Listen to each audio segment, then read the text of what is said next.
तो दोस्तों कई बार डिले होने के बाद finally KGF chapter 2 movie release हो गई है। 2018 में आई KGF 1 मूवी ने जहां कई सारे रिकॉर्ड्स बनाए थे, वहीं KGF 2 ने कुछ ही दिनों में बहुत सारे रिकॉर्ड्स तोड़ दिए हैं और ये इंडिया की one of the best film बन चुकी है। इस सीरीज का पहला चैप्टर काफी ज्यादा कंफ्यूजिंग था, पर इसका दूसरा चैप्टर बहुत ही इंटरेस्टिंग है। लेकिन फिर भी कुछ लोगों को इस फिल्म की स्टोरी पूरी तरह से समझ में नहीं आई, इसीलिए आज मैं KGF चैप्टर 2 मूवी को शॉर्ट में एक्सप्लेन करूंगा। तो बिना किसी देरी के आइए देखते हैं। इस फिल्म की शुरुआत में 2018 यानी प्रेजेंट डे का टाइम दिखाया जाता है। आनंद इंगलगी, जिन्होंने KGF के बारे में एल डोरैडो नाम की एक बुक लिखी थी और उसकी कहानी एक न्यूज चैनल वालों को सुनाई थी, अचानक उन्हें ब्रेन हेमरेज हो जाता है और वो मरने की कगार पर पहुंच जाते हैं। फिर वो न्यूज चैनल वाले उन्हें देखने के लिए हॉस्पिटल में जाते हैं। वहाँ उनकी मुलाकात आनंद इंगलगी के बेटे विजेंद्र इंगलगी से होती है, जिन्हें वो बताते हैं कि उनके पिता ने एल डोरैडो की सिर्फ आधी कहानी ही सुनाई थी और क्योंकि गवर्नमेंट ने उस बुक की सभी कॉपीज को जला दिया था और उन न्यूज चैनल वालों के पास भी जो किताब थी वो भी जली हुई थी, इसीलिए अब उनके लिए बाकी की कहानी जानना नामुमकिन हो गया था।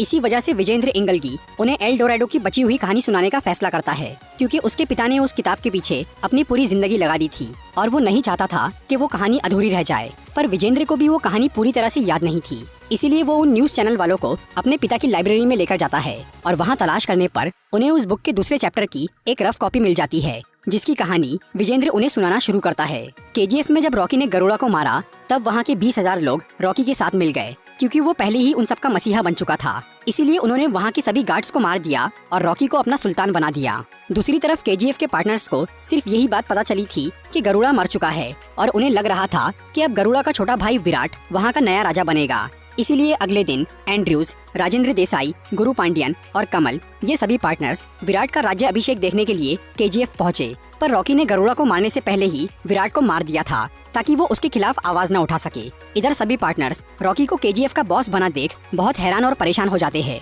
ऊपर से रॉकी ने राजेंद्र देसाई की बेटी रीना को भी जबरदस्ती वहाँ बुलवा लिया था, क्योंकि वो उससे प्यार करता था, पर रीना इससे खुश नहीं थी। ये सब देखकर कमल बहुत गुस्सा होता है और वो रॉकी का विरोध करता है, इसीलिए रॉकी उसे मार डालता है। उधर KGF में काम करने वाले सभी लोग रॉकी के बॉस बनने से बहुत खुश थे, क्योंकि वो उन्हें रोटी, कपड़ा, मकान और दवाई सब कुछ दे रहा था। और अब रॉकी ने पुराने गार्ड्स की जगह वहाँ के कई सारे वर्कर्स को हथियार देकर उन्हें नए गार्ड्स बना दिया था, पर उनमें से किसी को भी बंदूक चलाना नहीं आता था। इसीलिए रॉकी ने गरुड़ा के पुराने कमांडर वानरम को अभी तक जिंदा रखा था ताकि वो उसकी मदद से नए गार्ड्स को ट्रेन कर सके। वानरम पहले तो रॉकी के खिलाफ था, लेकिन बाद में वो उसका साथ देता है और वो फिर से कमांडर बनने के लिए तैयार हो जाता है। फिर वो सभी वर्कर्स को बंदूक चलाना सिखाता है और वहाँ की सिक्योरिटी की अच्छी तरह देखभाल करता है। इसके बाद रॉकी सभी पार्टनर्स को जमा करके उन्हें बताता है कि KGF में सिर्फ एक ही गोल्ड माइन नहीं है, बल्कि वहाँ पर और 8 माइंस है, मतलब टोटल 9 माइंस, जिन्हें सूर्यवर्धन और गरुड़ा ने अब तक बंद रखा था, क्योंकि वो एक एक करके सभी माइंस से सोना निकालना चाहते थे और उस काम को सालों तक जारी रखना चाहते थे। लेकिन रॉकी ने सिर्फ 2 साल में ही उन माइंस से सारा सोना निकालने का फैसला कर लिया। इसीलिए वो सभी वर्कर्स के साथ खुद भी दिन रात काम करता है और अपने बिजनेस को बहुत बड़ा बना देता है।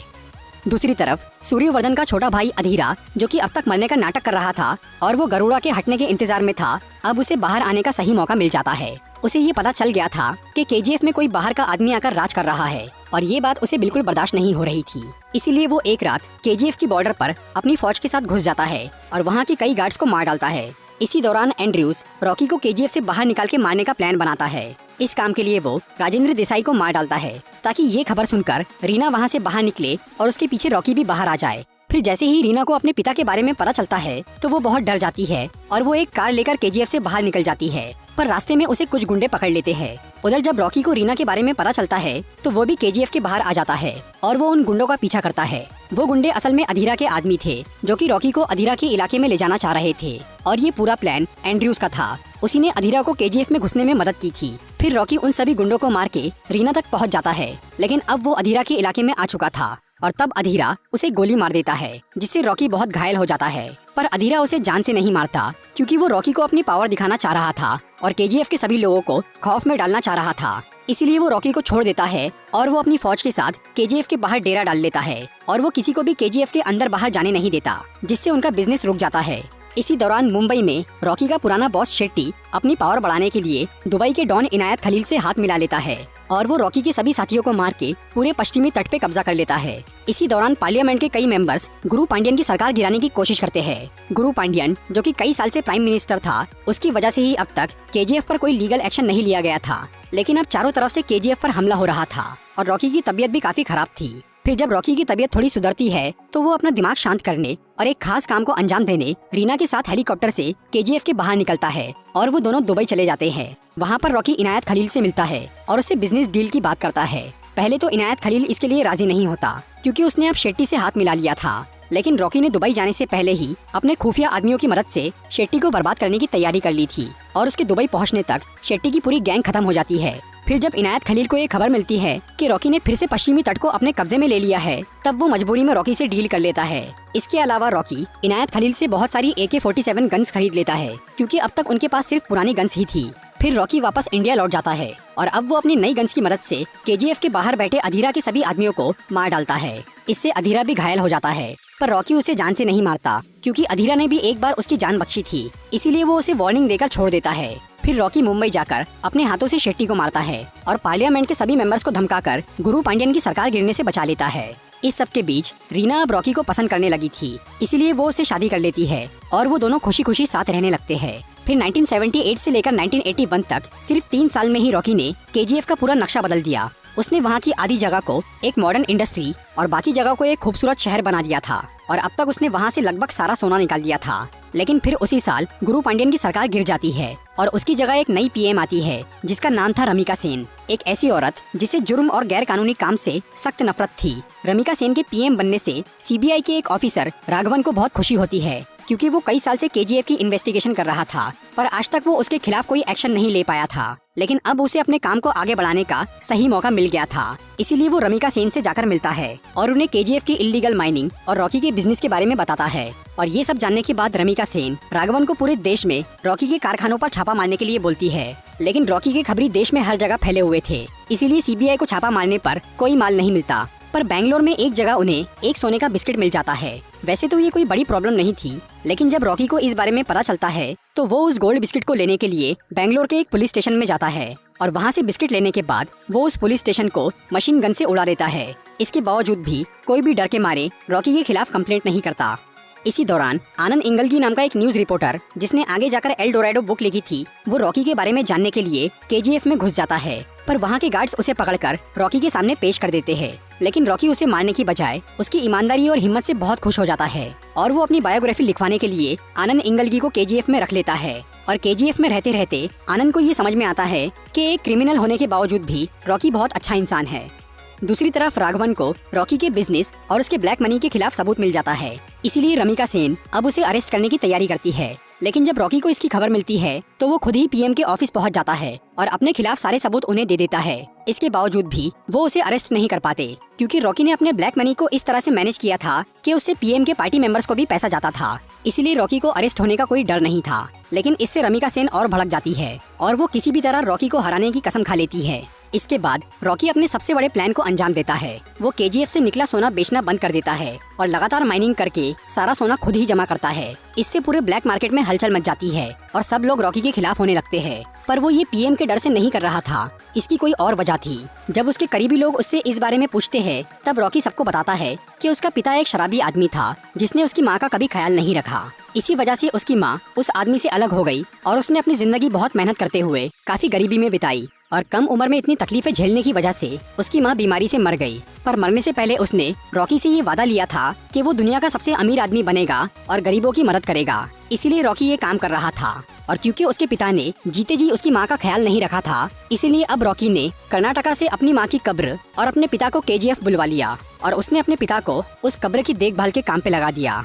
दूसरी तरफ अधीरा अपनी हार से अब तक बहुत गुस्सा था और वो काफी समय से केजीएफ में घुसने और रॉकी को मारने की तैयारी कर रहा था। तभी एक दिन एंड्रयूज उससे मिलता है और वो अधीरा को केजीएफ में घुसने का एक खुफिया रास्ता बताता है। वो रास्ता जमीन से होकर केजीएफ की एक पुरानी माइन तक जाता था, इसीलिए अधीरा वहाँ गड्ढा खोदकर अपनी फौज के साथ वहाँ जाना शुरू करता है। इसके अलावा इनायत खलील भी रॉकी से बहुत नाराज था, इसीलिए वो उसे मारने के लिए अपने कई आदमी अधीरा के पास भेज देता है और वो सब मिलकर केजीएफ की तरफ बढ़ने लगते हैं। उधर रॉकी इंडस्ट्री के बीच में अपने काम में बिजी था। तभी अचानक रीना वहाँ आती है और वो उसे अपनी प्रेगनेंसी के बारे में बताती है। लेकिन उसी वक्त अधीरा अपने आदमियों के साथ केजीएफ में पहुँच जाता है और एंड्रयूज भी अपने साथियों के साथ वहाँ पर आ जाता है और वो सब लोग वहाँ के गार्ड्स पर हमला करने लगते हैं। फिर अधीरा एक बंदूक से रीना को गोली मार देता है, जिससे वो तुरंत मर जाती है और फिर वो रॉकी के साथ लड़ाई करना शुरू करता है। पहले तो अधीरा उसे बहुत मारता है, लेकिन बाद में रॉकी को रीना की याद आती है और तब वो अधीरा पर बुरी तरह टूट पड़ता है और आखिर में वो उसका गला दबाकर उसे मार डालता है।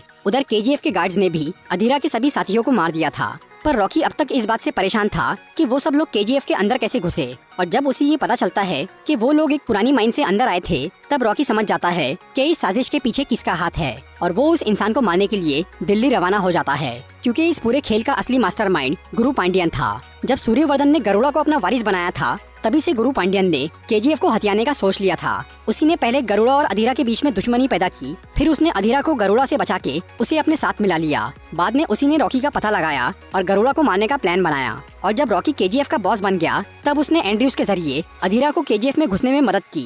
फिर उसने इनायत खलील और शेट्टी की दोस्ती करवाई और आखिर में खुद उसने अपनी ही सरकार गिरा के रमिका सेन को रॉकी के पीछे लगा दिया। इसीलिए अब रॉकी गुरु पांडियन को मारने दिल्ली गया था और वहाँ पहुंचकर उसने पार्लियामेंट में सबके सामने गुरु पांडियन को मार डाला। और ये देखकर पीएम रमिका सेन बिल्कुल दंग रह जाती है।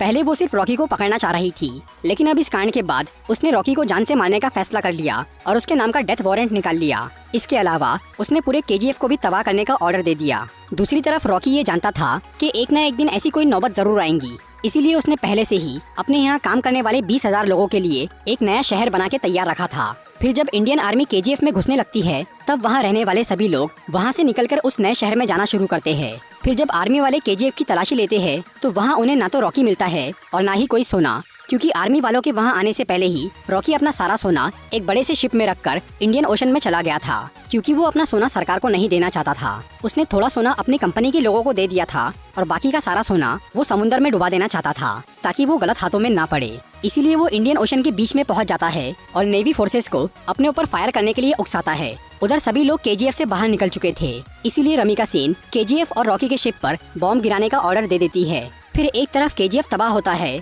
और दूसरी तरफ रॉकी का शिप, जिससे रॉकी और उसका सारा सोना समुद्र में डूब जाता है। और वो समुद्र इतना गहरा था कि उसमें डूबा सोना कभी किसी को नहीं मिल पाया। फिर रॉकी की मौत के कुछ टाइम बाद न्यूज रिपोर्टर आनंद इंगलगी रॉकी की पूरी जिंदगी पर एक किताब लिखने का फैसला करता है, पर क्योंकि प्राइम मिनिस्टर ने सबको ये ऑर्डर दे दिया था कि इतिहास में कहीं भी रॉकी का नामो निशान नहीं होना चाहिए, इसीलिए बाद में जब आनंद इंगलगी की बुक पब्लिश होती है, तो गवर्नमेंट उसे जला देती है।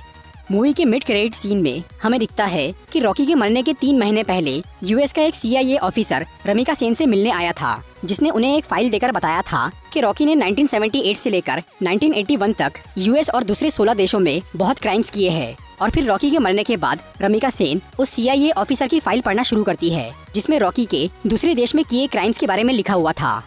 फिर हमें 2018 का टाइम दिखाया जाता है, जहां पर वो न्यूज चैनल वाले विजेंद्र इंगलगी से केजीएफ की कहानी सुन रहे थे। उस कहानी के पूरा होने के बाद जब सब लोग वहां से चले जाते हैं, तब आनंद इंगलगी की लाइब्रेरी में उस न्यूज चैनल के प्यून को केजीएफ के तीसरे चैप्टर की कॉपी मिल जाती है। मतलब रॉकी की कहानी अभी पूरी नहीं हुई है और इस मूवी का तीसरा पार्ट भी आएगा, जिसमें ये दिखाया जाएगा कि रॉकी ने 1978 से लेकर 1981 तक दूसरी कंट्रीज में क्या क्राइम किए हैं, या फिर ये भी हो सकता है कि रॉकी उस समुद्र में डूबकर मरा नहीं हो और वो किसी तरह बच निकला हो और चैप्टर 3 में हमें उसके आगे की कहानी दिखाई जाएंगी। तो दोस्तों, ये थी KGF चैप्टर 2 मूवी की एक्सप्लेनेशन वीडियो। अगर आपको ये वीडियो अच्छी लगी हो तो इसे लाइक और शेयर